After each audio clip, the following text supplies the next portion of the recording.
accueillir comme il se doit notre invité du jour, Valentine Cohen. Voilà, je vous ai appelé Valérie au début. Mais ça va très bien parce que vous avez des antennes, parce que mon deuxième prénom c'est Valérie. Ah voilà, je sentais bien quelque chose. Hein.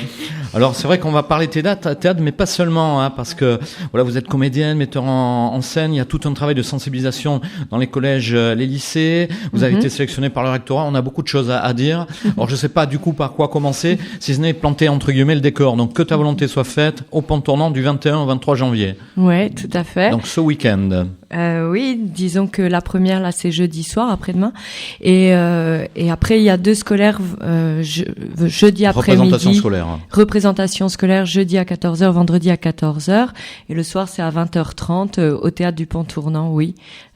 Donc le spectacle c'est que ta volonté soit faite, écrit comme une fête parce que le texte d'Étienne Soum donne à voir le paradoxe de l'humain, c'est-à-dire dans le chaos le plus terrible, il y a en même temps le fait d'adhérer à la vie, de choisir le parti pris de la vie et de la célébration de la vie malgré le fait que elle vit pendant la période terrible de la Seconde Guerre mondiale où l'histoire est balafrée, où le monde est balafré et en même temps elle exhorte l'humain à rester debout et puis à essayer de ne pas obscurcir son regard uniquement par ce qui va mal.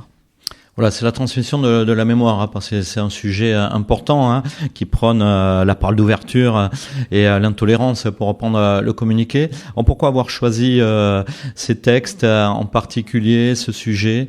Ça, c'est quelque chose qui vous tient à cœur, particulièrement. En même temps, quand on est artiste, il y a tellement de sujets qu'on aimerait défendre, je présume. Oui, donc pourquoi celui-ci en particulier? C'est dans le bon sens du terme, bien sûr, que je vous pose la question. Ouais. Hein. Parce que, à mon sens, c'est une question centrale. Moi, j'ai rencontré ce texte quand j'avais 23 ans et j'avais mes questionnements existentiels de jeune comédienne. Et quand j'ai lu le journal d'Étienne Soum, donc elle écrivait pendant qu'elle était détenue en camp de transit, puis elle est morte en camp de concentration à Auschwitz. Et quand je lisais ces textes, je voyais cette femme qui vivait dans un moment beaucoup plus terrible de l'histoire que celui que moi j'étais en train de vivre. Bien sûr, c'est un autre contexte. Voilà, et que en même temps, elle avait une force que je n'avais pas encore. Et je pense qu'elle a contribué, en tout cas, à me donner des valeurs humaines et à développer une certaine force dont j'ai pu me nourrir à travers ces textes. Et puis, 20 ans plus tard, en mettant en scène son texte, en faisant effectivement l'adaptation du texte de son journal pour le théâtre. Alors, je lisais, hein, il y a des interventions en milieu scolaire, ça c'est important, hein. Oui, tout donc à fait. Ça se programme de quelle manière? Donc là, je vois lycée, collège, donc c'est pas tout à fait le même public, hein. Collégien un petit peu plus jeune, certes, mais bon, il peut vers la maturité, déjà l'histoire étudiée au collège, etc. Donc, comment c'est appréhendé? Comment vous présentez ces disons rencontres? que déjà, je crois que le point commun entre quelqu'un qui est au collège, quelqu'un qui est au lycée et quelqu'un qui a vécu la Seconde Guerre mondiale en tant qu'enfant ou en tant qu'adulte, c'est l'humanité. Et donc, c'est vraiment sur ça, tout bêtement, qu'on se repose, que le travail se fait et se développe, c'est-à-dire de partir de moi et puis des gens qui sont impliqués dans la compagnie, dans Matamalam, vraiment de notre humanité, de la compréhension qu'on a de ce qui est spontanément juste pour soi et ce qui nous paraît injuste, vraiment comme un enfant peut le repérer assez tôt. Et ces intuitions-là qu'on a quand on est enfant, en fait, on a besoin, je crois, en tant qu'adulte ou en tant que personne en développement, de les développer, d'y revenir régulièrement et de pas se laisser égarer par un monde qui marche parfois sur la tête. Et Etty, la parole... Surtout quand on a l'actualité de nos jours, c'est vrai que... Voilà, c'est ça, complètement. Là, on y est... Voilà. Moi, quand j'ai décidé de transmettre la parole d'Etty, le contexte n'était pas celui d'aujourd'hui. Mais à son époque, quand elle a commencé à écrire, elle se rendait pas du tout compte non plus qu'elle était dans ce moment de l'histoire. Alors nous, a posteriori, après, on se dit, ah bah oui, en 39, c'était déjà ça, et en 41, n'en parlons pas. Et quand elle écrit en 1941, on a l'impression qu'elle écrit sur est-ce que je l'aime pas, et qu'est-ce que je vais faire de ma vie, et c'est quoi être une femme, et c'est quoi choisir un métier. Donc ce sont des questions qui... existentielles, qu'on se pose tous à un moment donné. Exactement. Sauf que là, il y a un contexte plus que particulier. Hein. À part que nous, on ne sait pas dans quel contexte on est. On ne sait pas à quel moment de l'histoire on est. On ne sait pas à quel seuil de l'histoire on est. Vu effectivement le monde aujourd'hui, comment il se développe, comment la terreur est le maître mot, comment la haine, attiser la haine contre l'étranger, la différence, c'est ce sur quoi s'appuient certains de nos politiciens qui sont à la barre aujourd'hui, enfin qui prennent la parole et qui occupent beaucoup les médias. Donc, on ne sait pas exactement. On sait simplement qu'il y a une nécessité, si on regarde un petit peu par-dessus notre épaule derrière ce qui s'est passé dans le passé, ici en France ou en Europe ou au Rwanda ou au Cambodge, il y a eu des génocides au XXe siècle qui ont existé, et on se réveille après.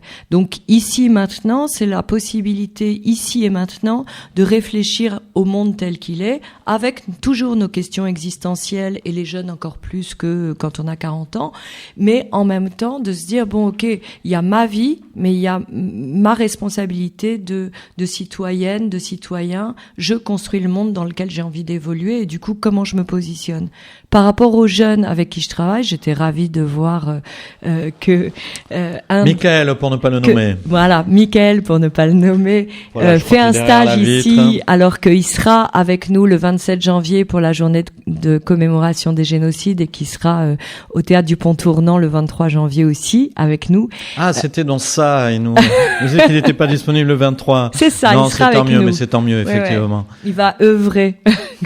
Alors justement, le travail mené avec ses élèves, oui. En début du spectacle, là je reprends bien sûr oui, les infos transmises, 5 minutes au début. Alors c'est une restitution de quelle manière ces 5 minutes, ce sont ce sont des textes en fait qui vont être lus par les jeunes eux-mêmes, mis en scène par vous. Oui, c'est ça, plus que lus, parce que pour la plupart interprétés, on est dans un théâtre qui plus est. Hein. Voilà, et puis ils se sont prêtés au jeu de porter ensemble une parole qui nous semblait importante, d'abord à leurs professeurs, à l'IDAC et au rectorat qui nous aident à avoir ce travail de sensibilisation, mais ensuite tous les participants, les jeunes, se sont vraiment impliqués et disent des textes, ont appris des textes. Michael me disait qu'il savait très bien son texte, très bien. On va répéter tout à l'heure, on va répéter.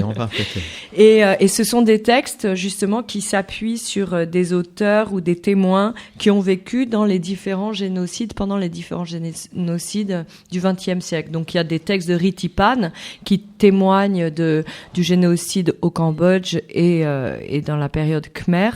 Et puis il y a Rwanda 94 qui est important aussi, puisque ça relate ce qui s'est passé entre les tristes événements également. C'est vrai que le monde aujourd'hui. Oui. Oui, et puis c'est quand même extrêmement manipulé. Par exemple, le Rwanda, c'était tellement manipulé par nous, c'est-à-dire les colons belges, anglais, français, etc. Et on veut nous faire croire à des guerres tribales, ce qui n'était pas le cas. Donc tout ça, tout le travail de la mise en place des systèmes génocidaires, c'est ce qu'on travaille ensemble avec les jeunes, que ce soit au collège, au lycée, dans différents établissements scolaires.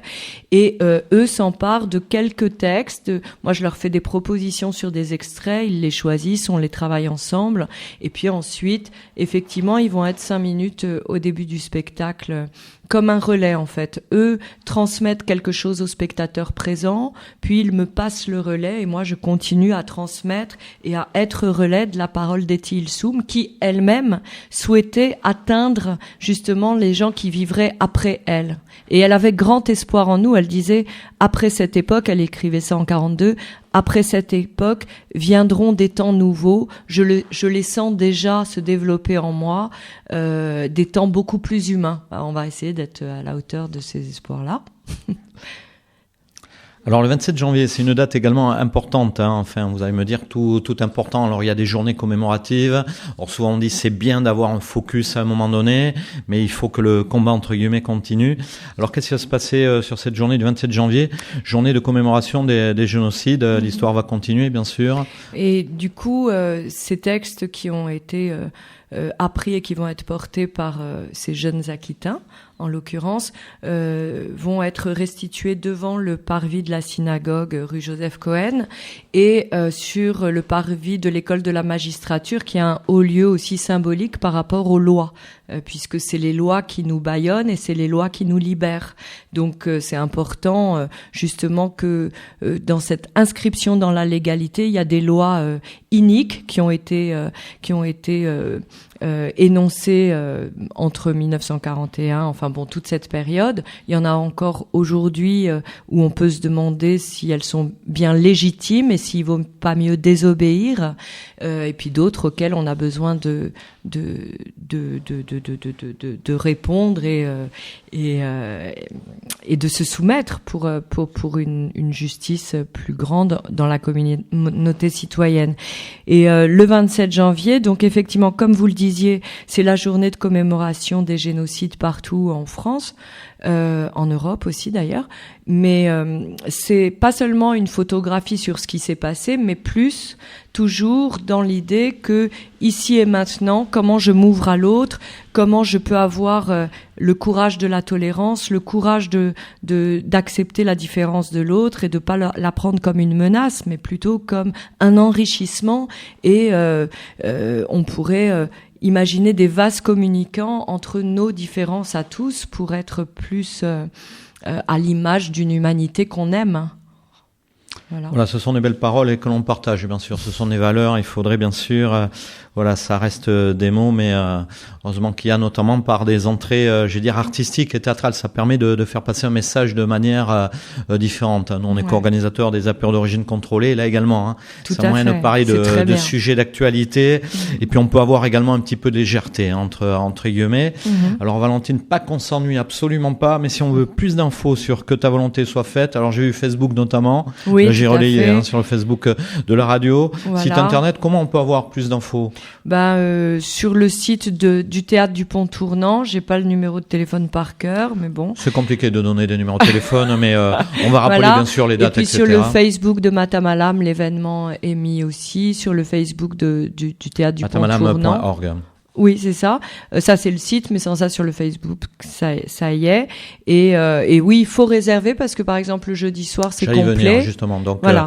3 jours, hein, si je compte bien, jeudi, vendredi, samedi. On compte bien, ouais. Voilà, c'est bien. Non, mais c'est important. Donc, il y a des représentations scolaires. Donc, ça, c'est bien d'en parler, mais enfin, ça, c'est dans un autre cadre, entre guillemets. Oui. Donc là, déjà complet pour jeudi, vous me disiez? Oui, c'est complet pour jeudi. Et donc, il y a aussi une rencontre avec un ancien résistant et puis une fille de déportée dont le père est décédé en camp, une femme formidable qui a déjà témoigné. Et là, ils viennent tous les deux au théâtre à 18h30 le vendredi. Donc c'est réservé. Ça, c'est en amont du spectacle. Hein. C'est après la scolaire et avant le spectacle, c'est ça. Donc il peut y accéder à la fois les scolaires qui ont eu leur représentation, le public, ça se passe comment? Oui. Tous les spectateurs du spectacle. Ça a commencé entre les deux spectacles, scolaire et tout public. Voilà. Non, mais c'est-à-dire que franchement, s'il y a des gens qui réservent pour le spectacle, ils peuvent tout à fait être présents à 18h30. Bon, c'est réservé aux spectateurs. Ça peut pas être une rencontre libre, entrée libre, etc. C'est réservé aux spectateurs. C'est pour ça que c'est important de le préciser. Ouais. Voilà. Mais et sans ça, c'est à 20h30 le spectacle en lui-même pour le tout public. Pour les réservations directement au Théâtre du Pont Tournant? Au Théâtre du Pont Tournant, ouais, c'est parfait. Voilà, puis je présume qu'il y aura d'autres représentations. Hein. C'est un travail qui continue avec les collégiens, les lycéens. Oui, il y a d'autres étapes, j'allais dire, ou d'autres rendez-vous plus ou moins avérés ou... Alors, en fait, on en est à peu près à la 125e représentation parce qu'on l'a joué dans une version différente à 3, une centaine de fois. En Europe, en Afrique, on parlait du Burkina, on a fait un travail là-bas et aussi au Bénin. Mais là, dans cette version solo où je suis seule sur scène, il y a des dates qui sont prises pour l'Est en fait. On est vers Montbéliard en mars. Et avant ça, sans ça, le travail de la compagnie Matamalam, on a une présentation, une grosse résidence en février à Ésine, donc avec une autre comédienne, Laurie Barthélémy, moi-même, un gros travail de vidéo sur le chaos du monde et la célébration possible. Donc ça reste quand même sur des thèmes qui nous importent et le prochain prochain spectacle sera traité de façon, disons que le texte est aussi plus dérapant et très contemporain et où il y a beaucoup de solutions alternatives évoquées et beaucoup de drôlerie aussi, je crois. C'est important d'avoir les deux. Oui. C'est vrai qu'il faut qu'on soit des citoyens engagés, militants, concernés, impliqués. En tout cas, Valentine, voilà. On aurait, je suis sûr, plein d'autres choses à développer, mais les micros sont ouverts. Hein. Je pense qu'on aura l'occasion de se recroiser. Puis maintenant qu'on sait qu'on a Michael dans nos murs, voilà, qui est partie prenante. En tout cas, merci pour ton enthousiasme. Merci infiniment. Voilà, puis on en reparlera bien sûr que ta volonté soit faite donc au pont tournant ce jeudi jusqu'à samedi inclus. Allez.